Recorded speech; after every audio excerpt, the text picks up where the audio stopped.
ఆనాడు కాళేశ్వరం ప్రాజెక్టు సంబంధించి నరేంద్ర మోడీ గారు, అమిత్ షా గారు ఈ రాష్ట్రంలో పర్యటనకు వచ్చినప్పుడల్లా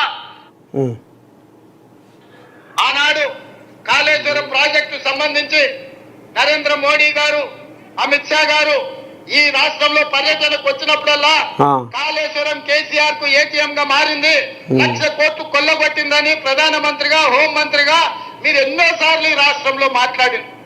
కాళేశ్వరం కట్టడం, కాళేశ్వరం కూలడం 3 ఏళ్లలో జరిగిపోయింది.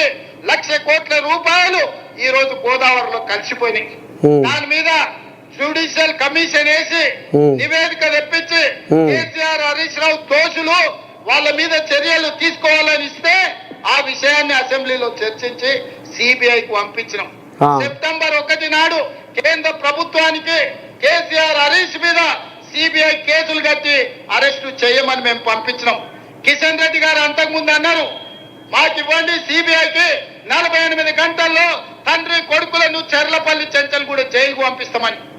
నేను ఈనాడు సూటిగా సవాలు విసురుతున్నా కిషన్ రెడ్డి గారికి, మీరు చెప్పింది నిజమైతే, మీరు కేసీఆర్ కు లొంగిపోకపోతే, మీరు వాళ్ళు ఒక్కటి కాకపోతే, బీఆర్ఎస్ బీజేపీ ఫెవికల్ బంధనం ఒక్కటి కాకపోతే ఎప్పుడు అరెస్టు చేస్తారో 11 తారీఖు లోపల సిబిఐ ఎఫ్ఐఆర్ చెయ్యాలి, కేసీఆర్, హరీష్ ను అరెస్టు చెయ్యాలి.